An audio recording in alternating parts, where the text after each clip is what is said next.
Professeur de médecine à la faculté de Strasbourg et je m'occupe du centre de formation et de recherche en pédagogie des sciences de la santé. C'est cette entité hébergée au sein de la faculté de médecine qui est chargée de l'organisation du master. Alors c'est une structure qui est peu connue. Voici nos mandats. Nous avons principalement un mandat de formation initiale et continue dans le domaine de la pédagogie des formateurs ou futurs formateurs et enseignants dans le domaine de la santé. Donc nous organisons différents diplômes dont le master de pédagogie en sciences de la santé. Nous avons également une mission de conseil auprès des formateurs et enseignants des différentes disciplines de santé. Et puis à ce titre, nous intervenons dans tous les pays de la francophonie et dans différentes facultés et instituts en France qui nous sollicitent dans le but d'améliorer leurs pratiques de formation et d'évaluation. Et puis enfin, nous menons des actions de recherche.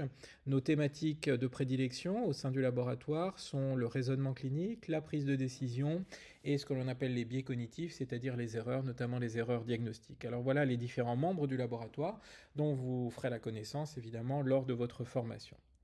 Première question à laquelle nous souhaitions répondre, à quoi serez-vous formé pendant cette année de master? Eh bien, lorsque on doit faire cours, on peut s'inscrire dans deux postures, on parle de deux paradigmes.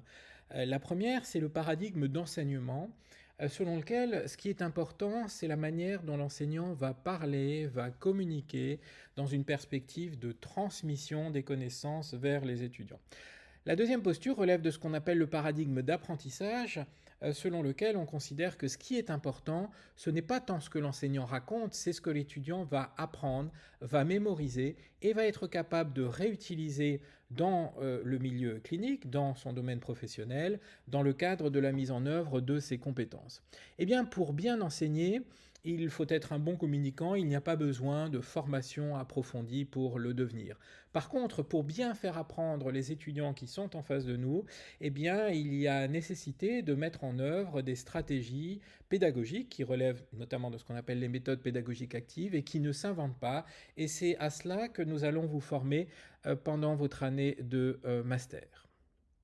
Alors plus précisément, deux compétences sont ciblées pendant la première année de master. La première doit vous aider à construire ou en tout cas à initier la construction d'un dispositif de formation. Vous voyez les différentes capacités associées à cette compétence et que nous détaillerons lors de la première journée de rencontre. Mais là aussi, il faut savoir que, eh bien, on peut construire une formation, un programme de formation de façon totalement empirique, c'est ce que la plupart d'entre nous faisons, ou alors de façon plus scientifique selon une méthode que vous allez apprendre pendant votre année de formation.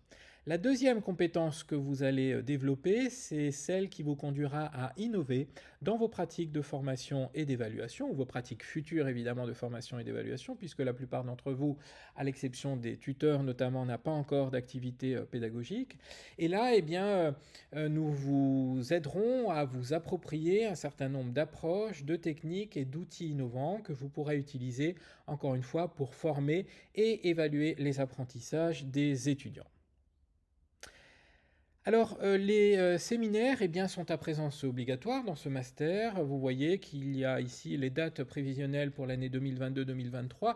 Globalement, il y a environ 3 semaines au total de formation qui sont regroupées sous la forme de séminaires de 2 à 3 jours avec des temps d'évaluation, notamment celui dédié à la soutenance du travail de recherche.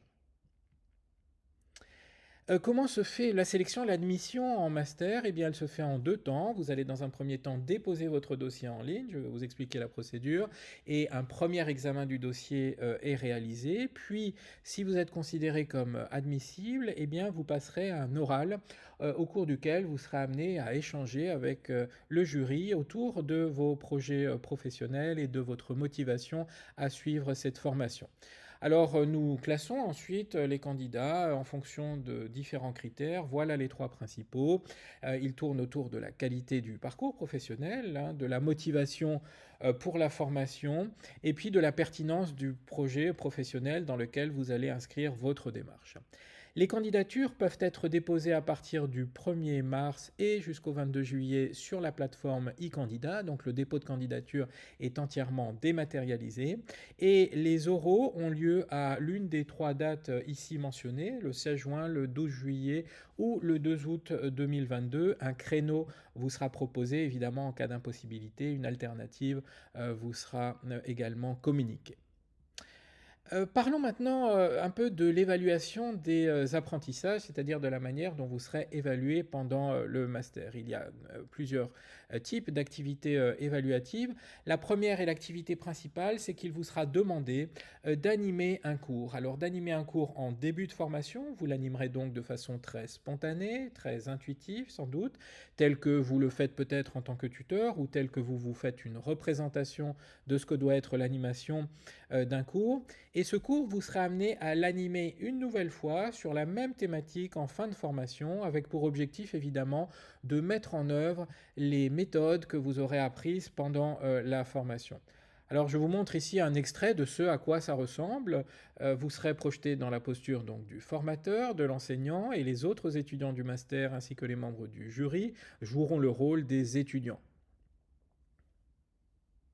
Bonjour à toutes et à tous. Donc ce cours qui est un cours fictif que je n'enseigne à personne, rien qu'à vous. C'est un cours qui s'adresserait à des étudiants sages-femmes en 2e année. Voilà, après pour les autres précisions, on va voir au fur et à mesure. Donc c'est un cours qui a pour objectif principal de vous permettre d'admettre une parturiente en salle de travail. Et le deuxième... Alors vous voyez, il s'agit ici d'une étudiante sage-femme parce que le groupe des étudiants de Master 1 et de Master 2 est un groupe pluriprofessionnel avec à la fois des étudiants en formation initiale et des professionnels de santé issus de différentes professions en formation continue. Voilà la grille qui vous servira d'évaluation pour votre cours. Autre activité, il s'agira de rédiger ce que l'on appelle traditionnellement un mémoire, mais qui chez nous prend la forme d'un rapport pédagogique dans lequel il vous sera demandé de réfléchir à la façon dont vous avez animé votre cours en début d'année et aux changements que vous avez effectués pour l'animer à nouveau en fin d'année, avec l'idée de justifier vos choix pédagogiques au regard des séminaires dont vous aurez bénéficié pendant l'année, mais également éventuellement de vos lectures dans le domaine de l'éducation. Là aussi, une grille est utilisée évidemment et sera mise à votre disposition pour évaluer la qualité du rapport. Dernière activité, il s'agit de l'activité de recherche inhérente à tout master. Il s'agira de la développer sur 2 années consécutives, en M1 et en M2. Ce qui est demandé aux étudiants en première année de master, c'est de réaliser toute l'étape de problématisation du travail de recherche et notamment de construction du cadre théorique.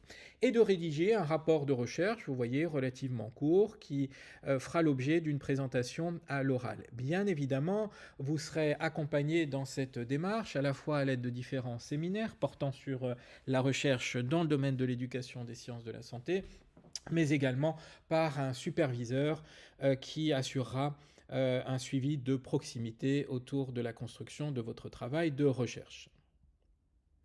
Voilà, je pense avoir dit l'essentiel des informations qui sont utiles pour vous aider à prendre votre décision, vos choix d'orientation quant au master que vous désirez suivre. Bien évidemment, moi et l'ensemble de l'équipe sommes à votre entière disposition pour répondre à toutes questions complémentaires. Pour cela, n'hésitez pas à nous écrire. Voici l'adresse courriel sur laquelle je vous invite à me joindre. Vous pouvez évidemment également retrouver toutes les informations relatives au master et plus largement autour de la question de formation en santé sur notre site web cfrps.unistra.fr. Je reste à votre disposition, n'hésitez pas à me contacter et je vous souhaite, quel que soit votre choix de carrière future et de formation future, une très bonne continuation.